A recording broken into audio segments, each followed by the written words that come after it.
This conference will now be recorded. So tonight's session, we're going to be covering participles, chapters 8 and chapters 9. You see how our author here, let me make this a little bit bigger.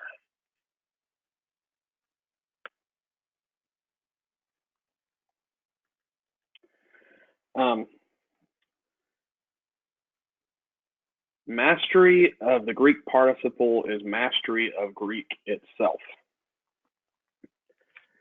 When you guys hear that, what is it? What kind of thoughts do you have?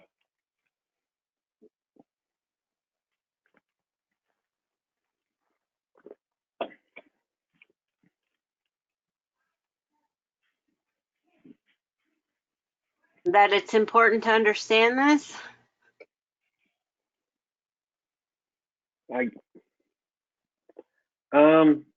Yeah, I guess. I was going to say it sounds kind of intimidating to me. I think he makes it sound a little bit more difficult than what it actually is. So he starts out here by calling a participle a hybrid word because it's part adjective and part verb. So the way to think about these words, as far as a part of speech, it's acting just like an adjective or an adverb. But definitionally, its root is from a verb, okay?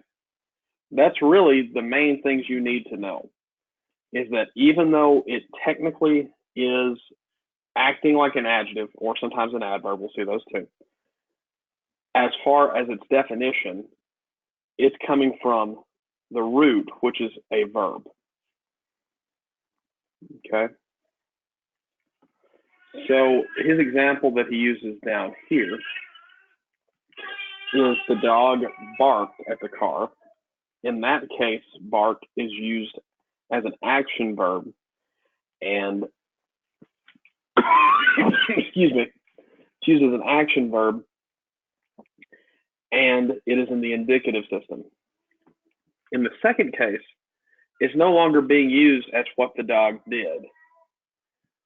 How would you describe what the dog, what is the function of barking in the sentence? Just kind of in kind of generic terms. It's an adjective describing the dog. Identifying. Well, identifying is a good word. That's to me, the easiest way, okay? We're now designating which dog, right? It's not just the dog, it's the dog that's barking. You've now identified it. And in this particular case, it's acting like an adjective, okay? So that's all participles really are. They're words that are verbs that are being used to describe instead of being used to tell what something is doing. Are we clear on that so far?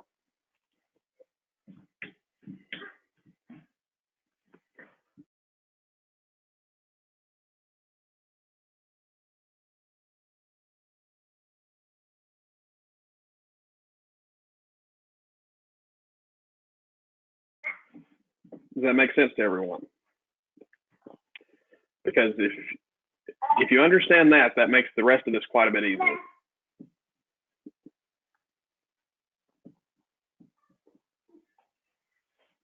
We're good.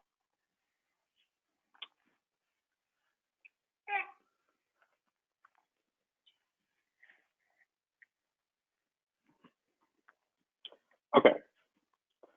So he has this table that shows how the different participles are put together. The principal part system is not something that we necessarily will have to memorize.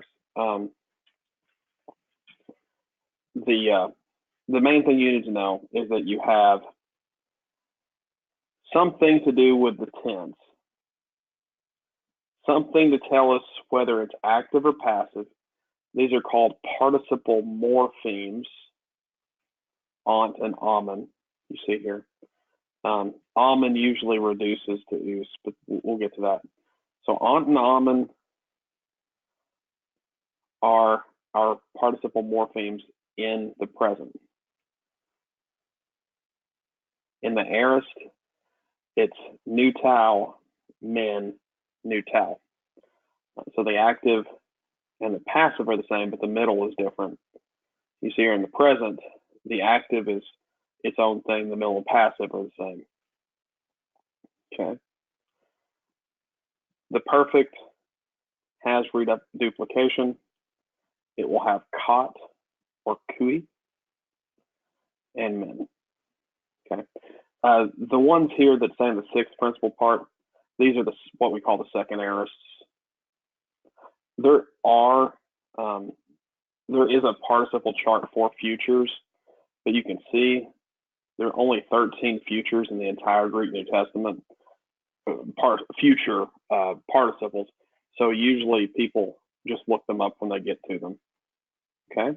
So what that ends up looking like, I didn't do this part. You also have the adjective parts or the noun endings, and those tell you what it's identifying. And let me see if we've got an example down here. Okay.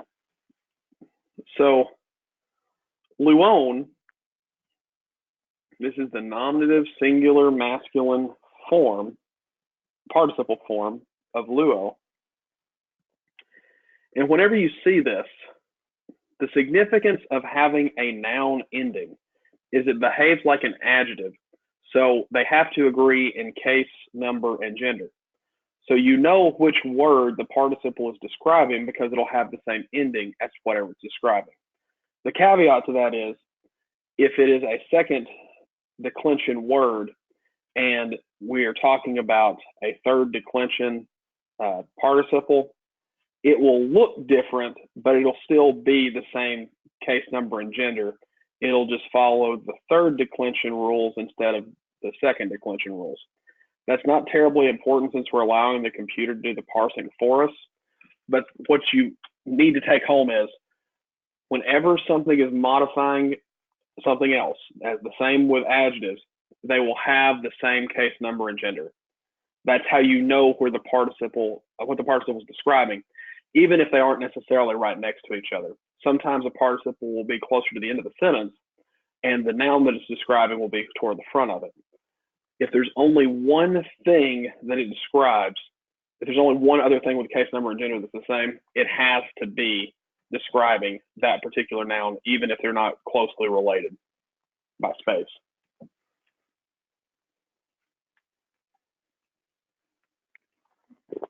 Any questions on that part? Give us an example, son. I was about to go to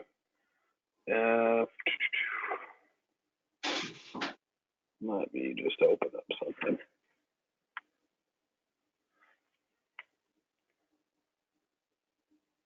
No, that's what I needed. Here we go. This is always my favorite example to use. 28.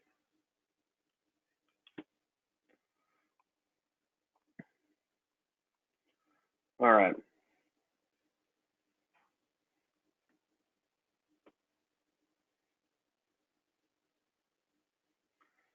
So, is that showing up to you guys?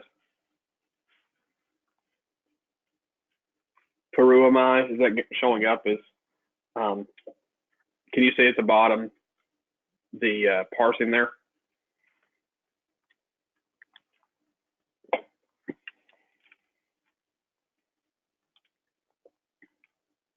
Are you able to see it?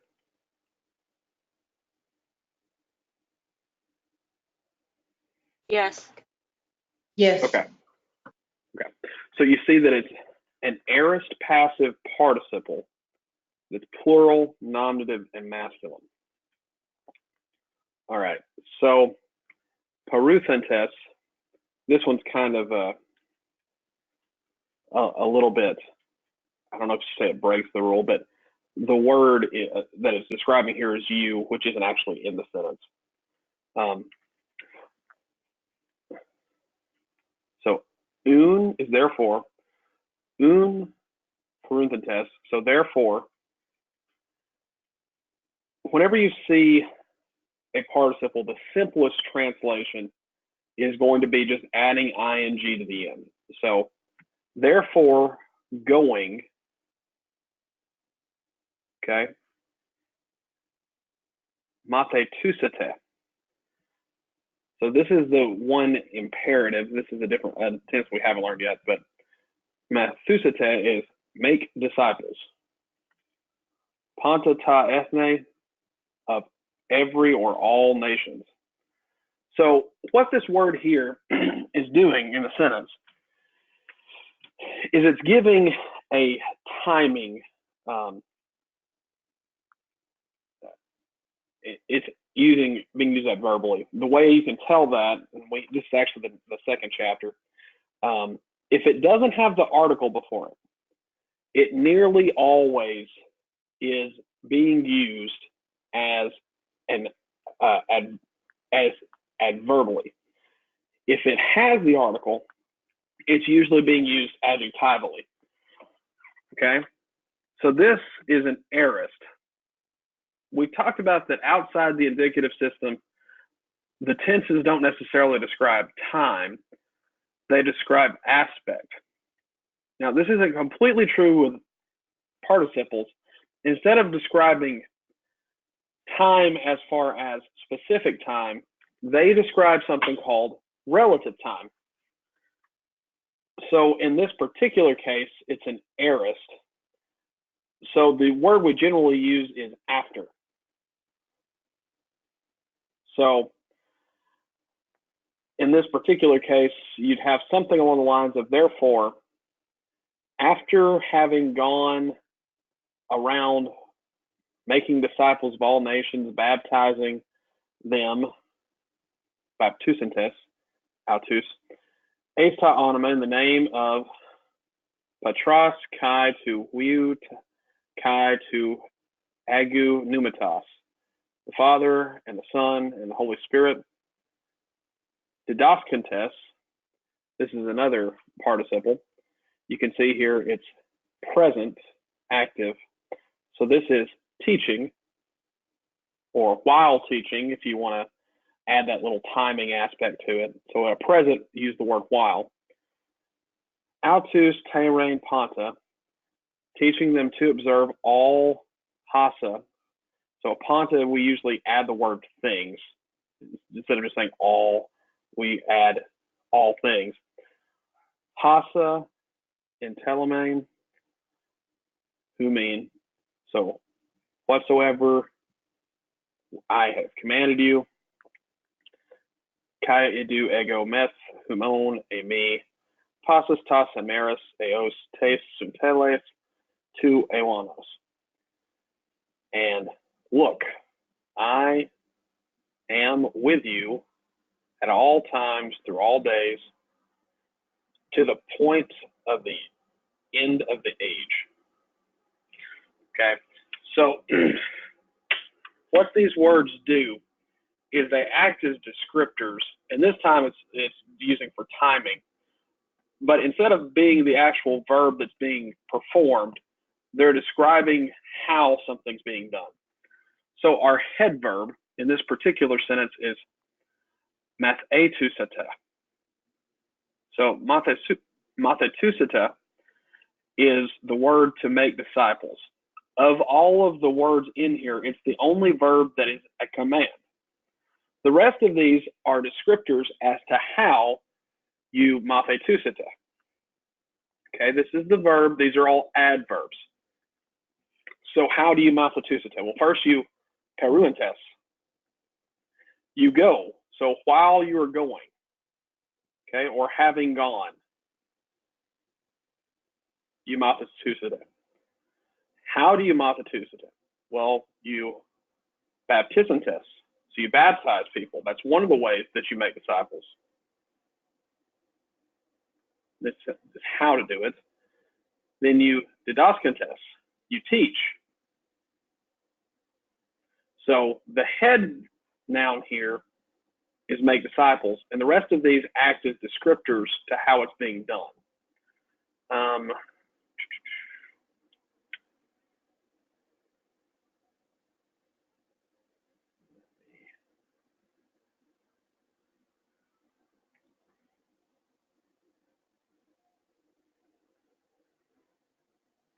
Here's a very common one.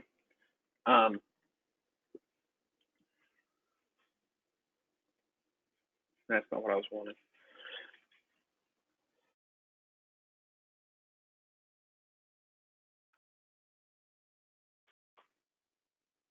I was wanting the participle form of agenita. Let's see.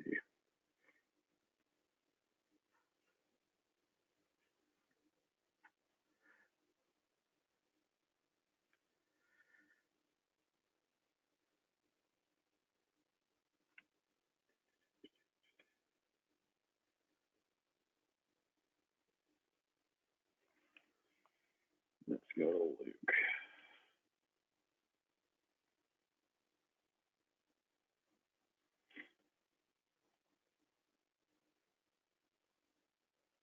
All right, here's an example.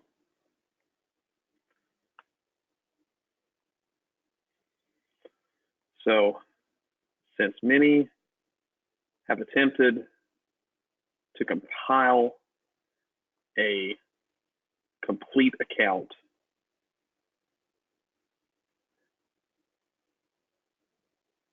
this is the term that's usually translated as complete. Here we have plerothereo, which is to fulfill. And you can see here, it's a perfect passive participle, plural, genitive, neuter. So this particular one has the article. So this one's being used as an adjective. So you have to look back, okay, where is the nearest genitive? Is this a genitive? No. Is this a genitive? No. Is that a genitive? No. No. No. Oh, here's one. Okay, so we know that it's describing pragma. So this is event or deed. This is the completion of the event.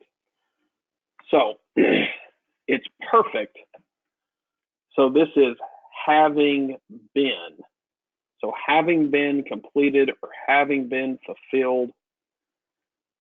It's passive, so it's not the deed. It was the deeds that were done or that were fulfilled. And like I said, since the end of it, you can tell that it's modifying this word. Okay? Does that make sense? How this is a genitive, this is a genitive, therefore this must modify this. I'll go over the how to translate them here in a second. But can everybody understand the concept of you're going to be linking together different words that describe the same event? Does that make sense? Yes.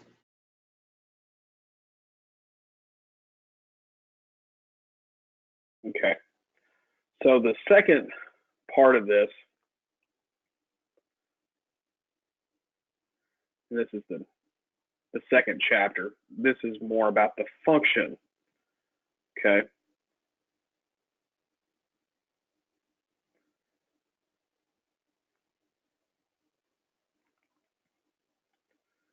So you don't necessarily have to use the words here like periphrastic. But the idea here is, in these particular cases, the word a me is understood. So there's going to be a few cases where you're going to have I am and then a participle. So it'll be translated you see here, is translated place of the skull. You could still add the ing like I talked about, which is the most basic way.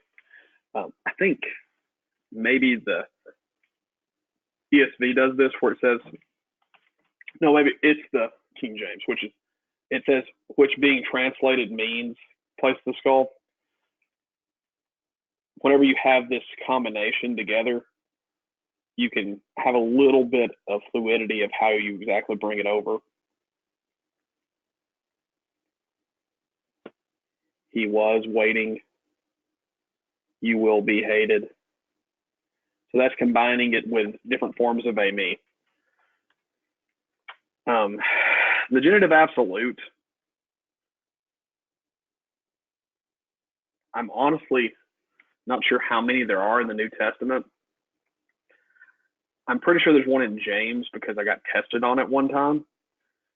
So a genitive absolute, these are kind of weird, but it's where the genitive becomes the subject of the sentence and there is no indicative system verb. There's only a participle. The genitive becomes the subject and the participle becomes used like a regular verb. And you see here that a lot of times you'll add the word when they came from Bethany. This is not something stated. There's no when in the sentence whenever they do that. So some people prefer not to add this because they feel like it's no longer doing a word-for-word translation. Okay. So this,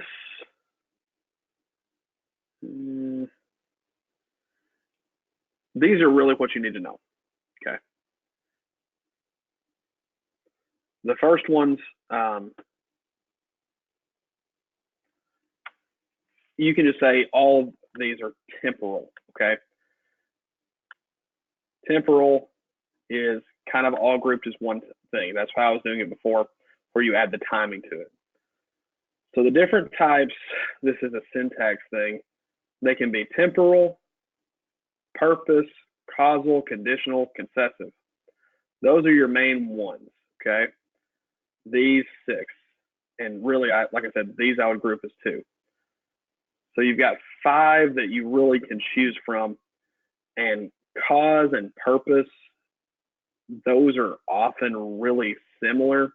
Some people will put them as kind of 2 classifications under one big umbrella. The ones that are going to be hard to pick out are probably going to be the concessives, which you add the word although, okay? So we'll go through these real quick. I don't think you wrote this down any, but if you have a piece of paper, you might want to jot this down or jot it down in your book.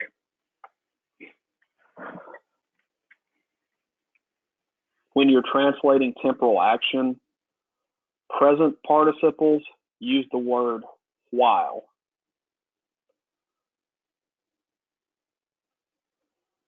Or something similar. So present, use the word while. In the aorist, use the word after. In the aorist, use the word after.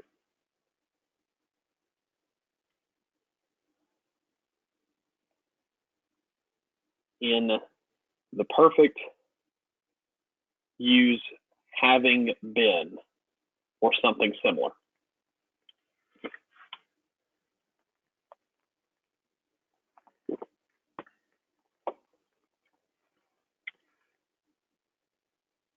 For the perfect, use having been. Did everybody get that?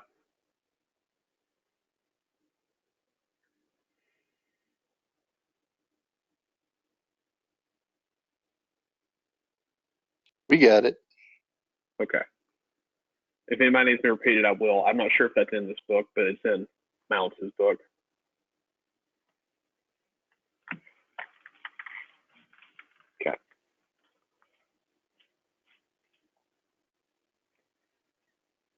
right, purpose or result.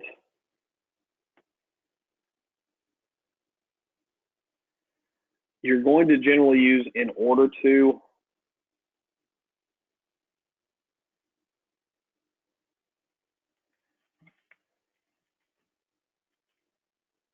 So you can see here, tuta da ta de elegant perosen auton. But he used he puts this here. But this he was saying in order to or so that he would test him. Okay. For causal, you simply use the word because.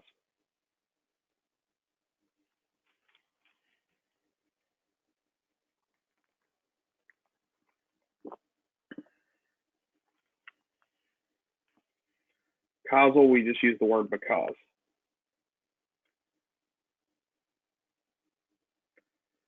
Oi patriarchi, zelosantes ton Joseph apedante eis agupsanton.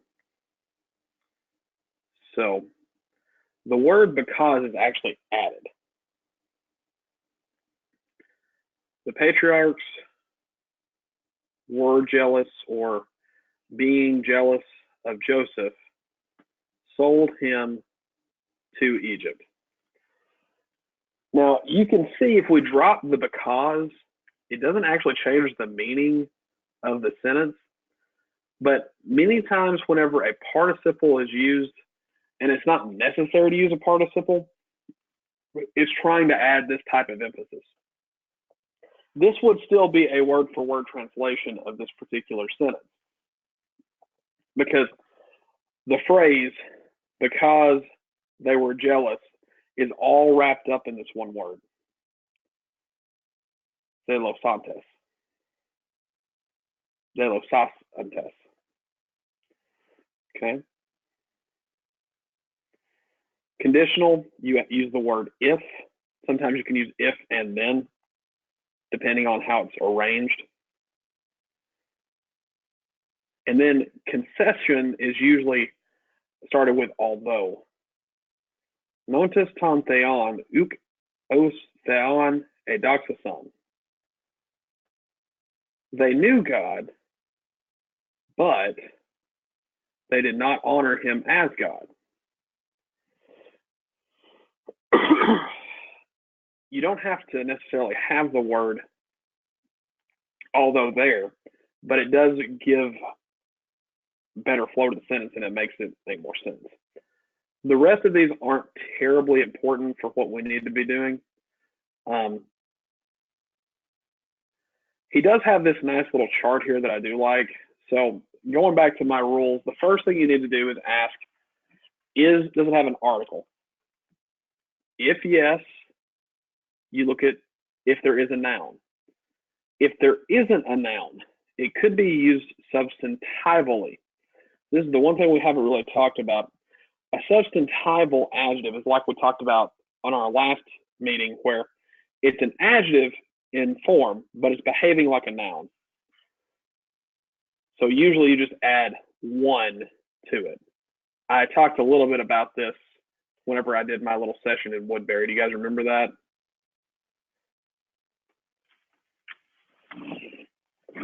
Yes. So we were translating from Matthew 5, where it talked about, you have heard it said, an eye for an eye and a tooth for a tooth. And it uses this phrase, anything else is from the evil, and that's all it ends in. Now, usually we add evil one or evil thing or something like that to make it flow better. That's what it's saying to do here. If you don't have anything that it's modifying, you know that it's acting as a noun. Okay? So our simplest, and what's going to be far the most common, is you're going to see the noun with an article acting as an adjective. Okay? Now the rest of these are where it gets a little bit more complicated. So if it doesn't have the article, That's way too complicated way to phrase that. But what it's saying here is, does it look like it is some way related to the subject? So is there an a me? It's being a predicate. And possibly could be a paraphrastic. If there's no nominative noun, could be a genitive absolute. Otherwise, it's being used adverbially. The simplest way to look at these is if there's an article, it's an adjective. If it's not, it's an adverb. And then from there, if that doesn't work in your translation, consider one of these other ones.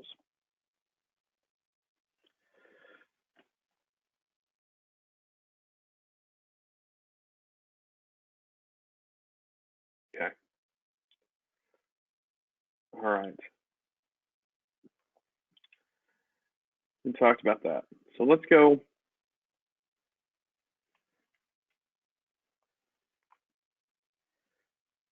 to 1 John chapter 1.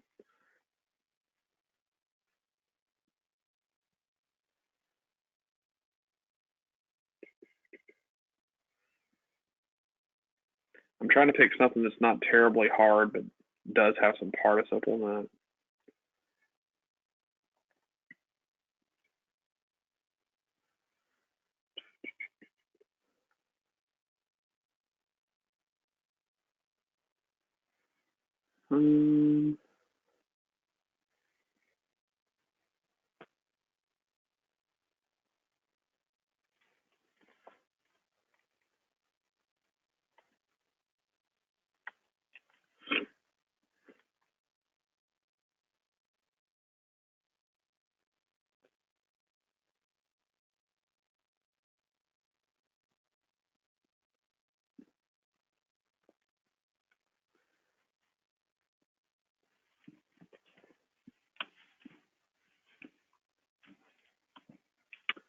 Well, this doesn't have as many participles as I was hoping, but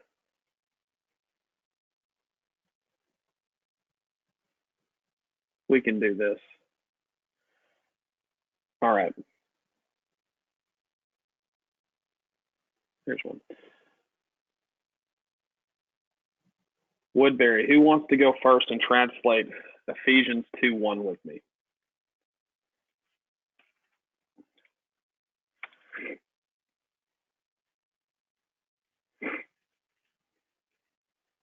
Yes. Ephesians 2:1. Yep. You ready? Just about. Okay. Kai. And Okay. Humas.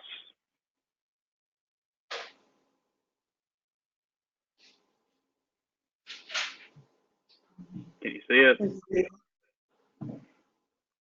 You. yes, that No. would be you. Okay. And you, ontus. So the present active participle of a me.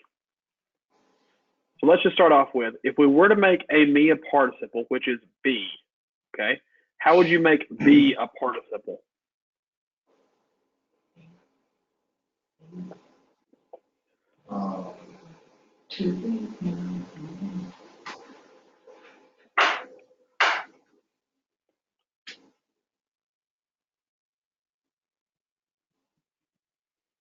So if you just add ing, what do you get?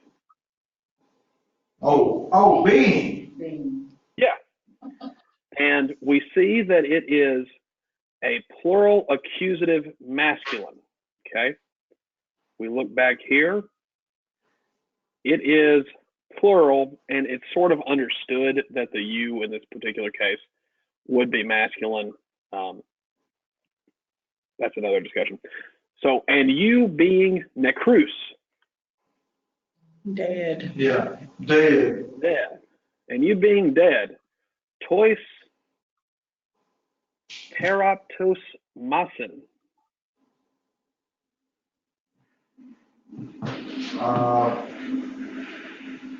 With trespasses, That would be correct. I'll tell you that's not usually how people translate it.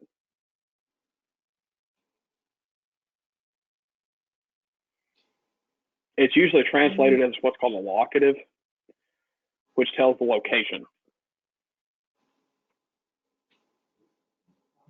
But you being dead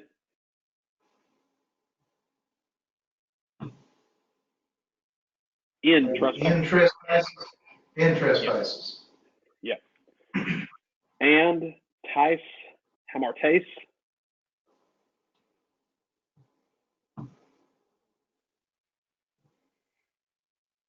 We're back to. Oh.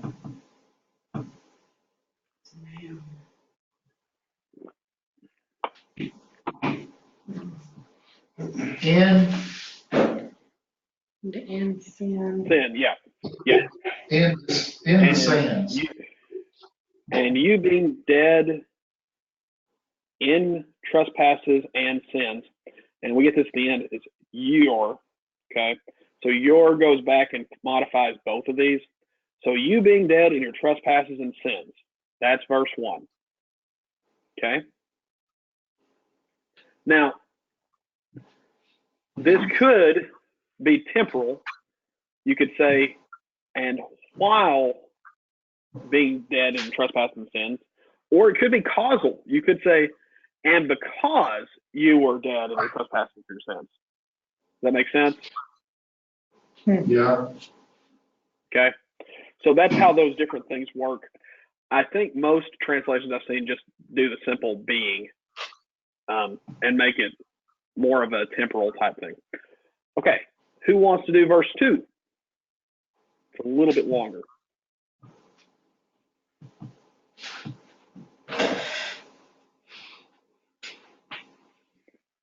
It doesn't have to be Woodbury.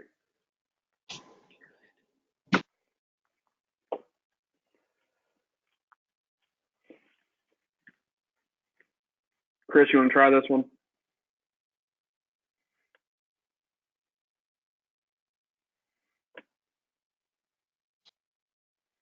Okay. Okay. Sure. All right. In.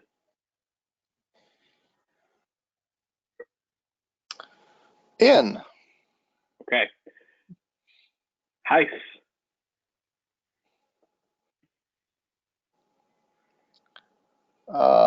Which? Yep. Pota.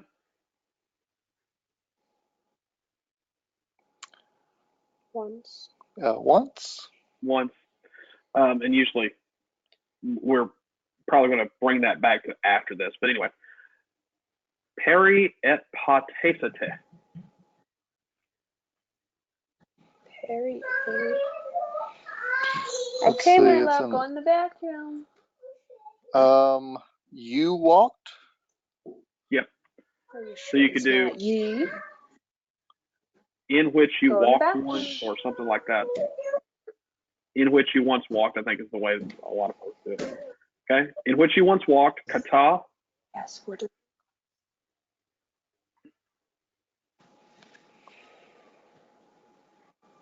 According to. Ton Iona. According. According to.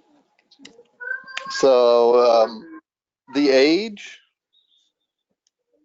To Cosmu.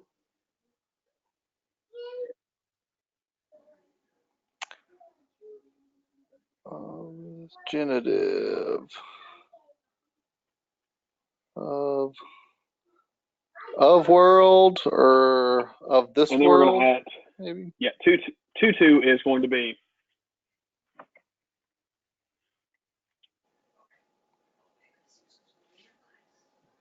Tutu is this. What's that again? Okay, Tutu, gotcha. the next word That after makes sense. Cosmu is this. So, according to the course of this world, or the path of this world, or the age of this world, something like that. You see here that one option is to translate it as or transliterated as aeon, though I've never actually heard that word used in regular speech. So probably not the best. Kata, again. According to Ton Arcanta.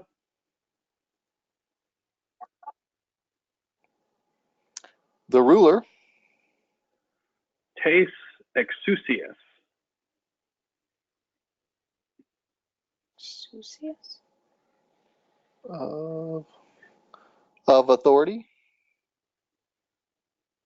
Tu Eros.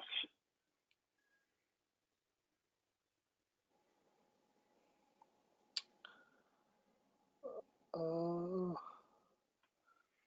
of the air. Yes. So how would you put that all together? Uh, uh, uh,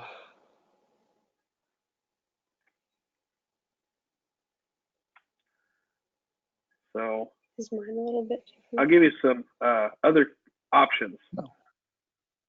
This is an option for another way to translate Exousias.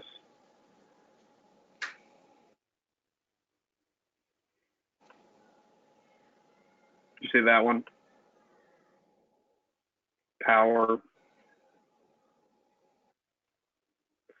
So a way a lot of translations take this is say, according to the powers of the rulers of the air. Okay. okay.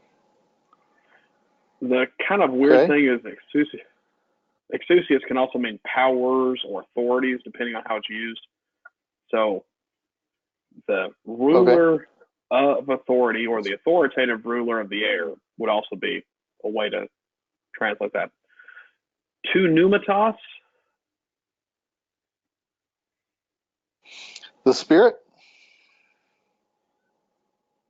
tu noon,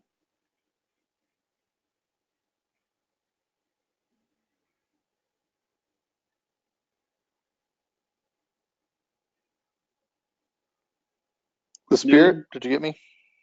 Yeah, I got that one. Noon, Okay. Yeah. That now, inerguntas,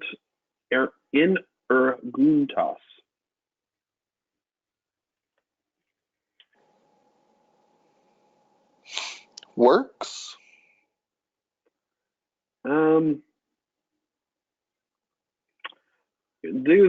I would start off by just doing the regular way that we translate participles.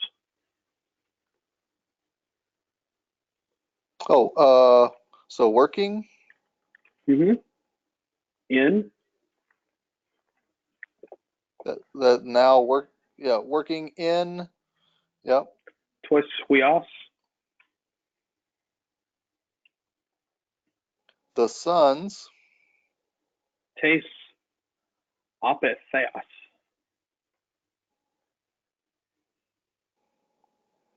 of disobedience. Okay. Now, coming back to this participle, energuntas. So this could also, go back here. So we used working. You could,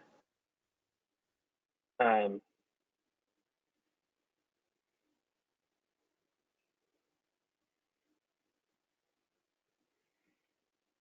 don't have this one. Another form,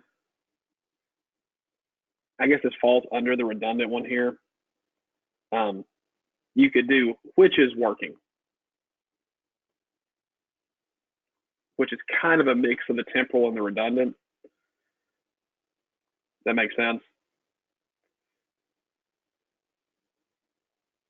That's also kind of the result. Yes.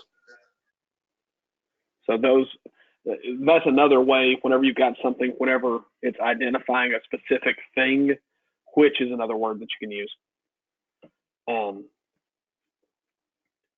And in this particular case, since it's present, You could do temporal instead of using while. You could also use already. Does that make sense?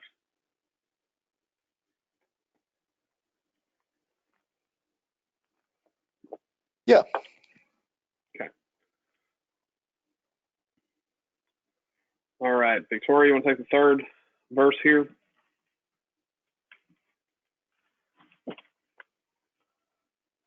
In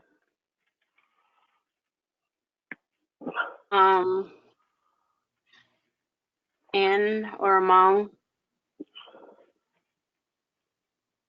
Hoist.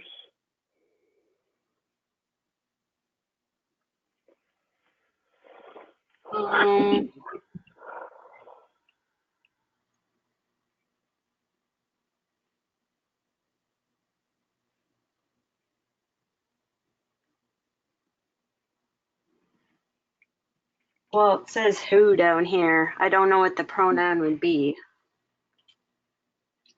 So in ois would be in whom. In whom Kai. and also. And also in this particular case, I guess you could take the and to the front, but that doesn't really work that well. Hemes. We Pontus. all. Anastrophean.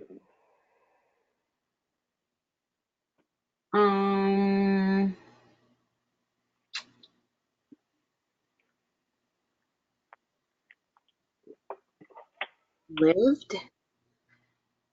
Lived would work. You can say they're behaved as an other. Pate. Formerly lived. That works. In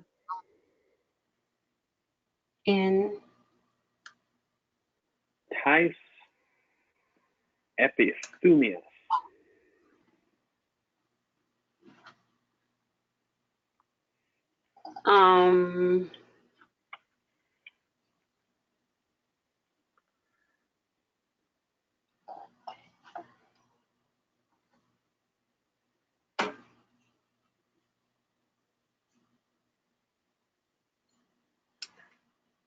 I know it says desires, but I don't know how to translate it in the dative. So whenever you have a preposition, it supersedes the normal words that we use to translate. So whenever you have the dative, you've sort of already had the word picked for you whenever it's connected with in. Because in is a word that you can use to translate the dative. When you use the preposition, it kind of picks it for you. Okay, in the desires. Mm-hmm. Te sarkas.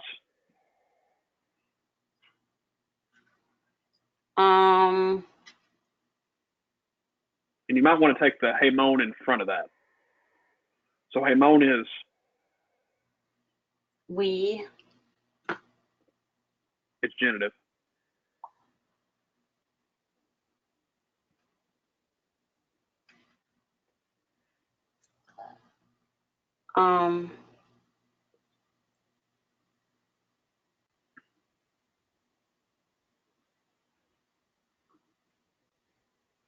What's the possessive form of we?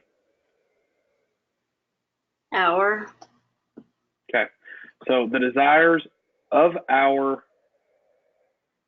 Flesh. puentus.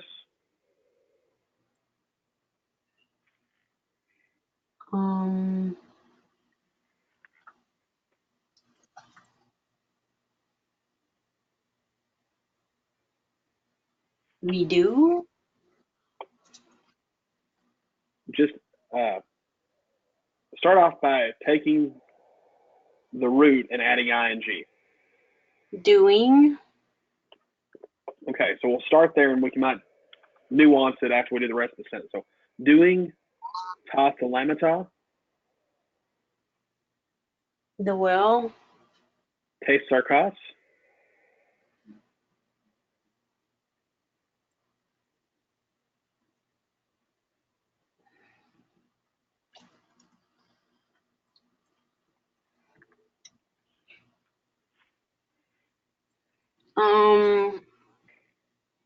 of the flesh. Kai ton daimon. And of the mind. Kai Hemetha.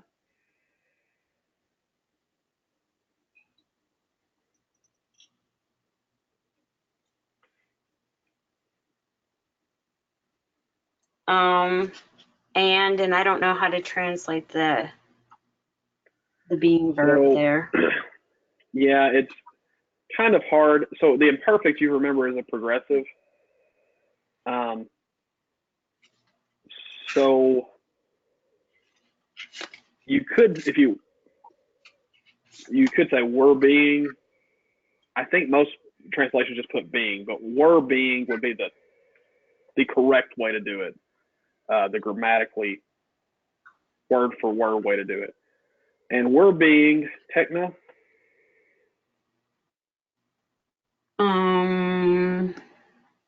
Children. Fuse.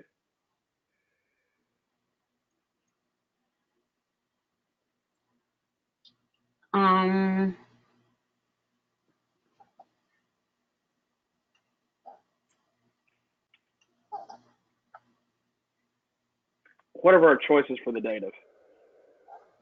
To enter with.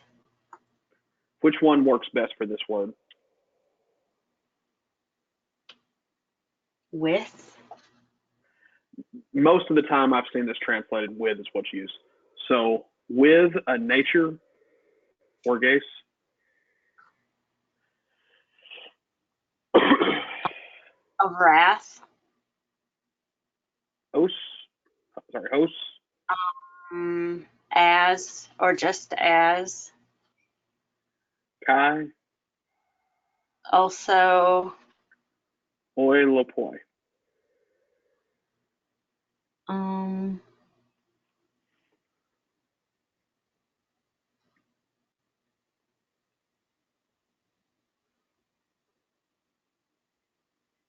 The rest of. So you kind of have to provide a word. So you can say the rest of people, or you could just stop with the rest. Does that make sense? Yeah. All right, so going back to our participle, poiuntes. So it's present active. We put doing. What other things could we do?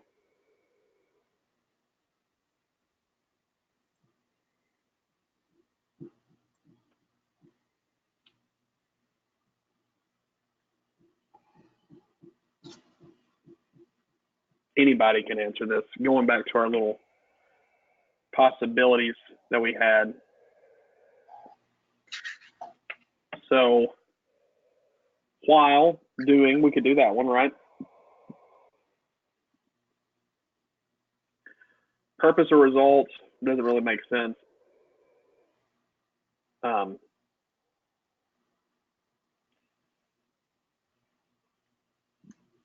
You could say this is causal.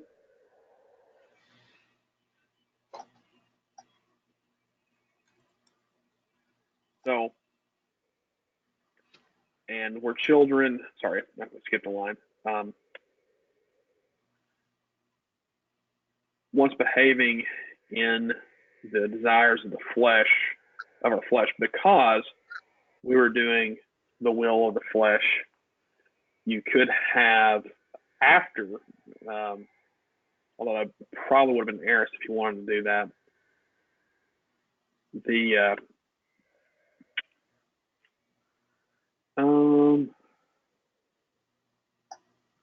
sense would work, I guess. So you could make it causal.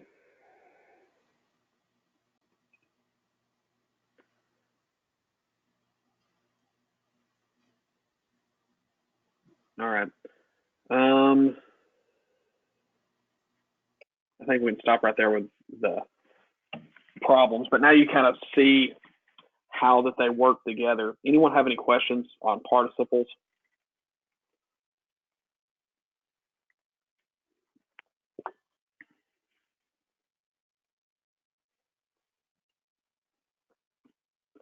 So somebody just kind of rapid fire. What are the what makes a participle unique? It has two parts.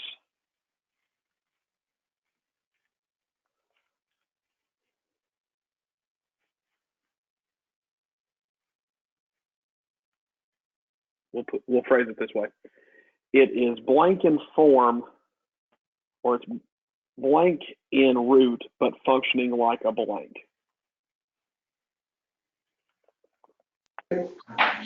Which one? A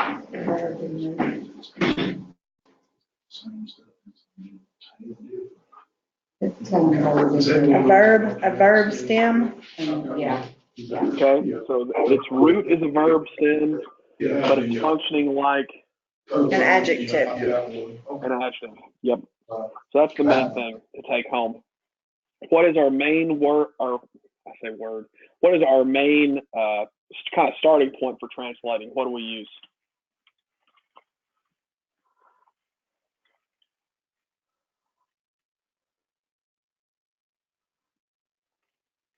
ing.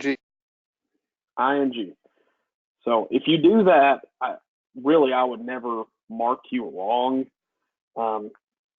Now for your paper, I kind of would like for you to try a little bit more than that. But if that's all you get, that's fine. Because the point of me letting you try to translate a block of text like that is to see, and not really experiment, but see what ways work and which ones make sense. And maybe there's a little bit of nuance that you didn't pick up on the first time you read it, or that is in the English. Something that I don't understand, there, as far as I know, is not a syntax correct version of the New Testament. I've never seen one that tries to do what we're doing. I don't know if it's because it would be too wordy or not sound like very good English, but most translations try to stay away from the more nuanced syntax. And it could just be because that's not how people are used to hearing it. If you want to mark something like, he's got his minimal amount that you need to know, what I would say is you probably want to know this chart. Okay. So this is when it's functioning adverbally. You need to know this. Okay. And then if you want to walk through this, honestly, I would take away like this part of the chart where it's the other nominative, that part of it. The genitive absolutes you're going to see are going to be very uncommon. I would say understand how it works when it's adverbial. Understand how it works when it's adjectival. Understand how it works when it's substantival. Those are going to be probably 90% of what you're going to see, those three. So if you understand when it's each one of those, that's probably more than you actually need to know. Most of the time, if you translate it as an ing, you're going to be figuring out what it is linked to. And if you find it's not linked to anything, it's going to be obvious that it's an adverb. And then if there's no noun for it to modify, you're going to say, oh, there's nothing here for it to modify, and you add the word one. So it's now the running one or the doing one. The doing one is usually translated as doer, in case you're wondering. In James chapter 1, that's how that is rendered. Is usually if we see the participle of doing, you translate it doer. Okay? This is probably the most complicated part of Greek. If you can at least understand a little bit of it, whenever we get to participles sometime in the winter, I think it's the winter. No, that'll be next fall, not this fall, but next fall. If you understand a little bit about participles now, by the time we get there, you're going to be really good at these and have a really good handle on how they work. One thing I would encourage you, if you don't already have one, I would pick up a Greek New Testament, and whenever you hear somebody preaching, or even just the reading, follow along with it, and you'll be surprised how much you pick up. It also helps you start to see, okay, this form goes with this particular type. So you'll start noticing that participle morpheme come up over and over again. And you'll start connecting it with the ing verbs in the translation. That's not a coincidence. That's the way they're translated. If you want a cheap one,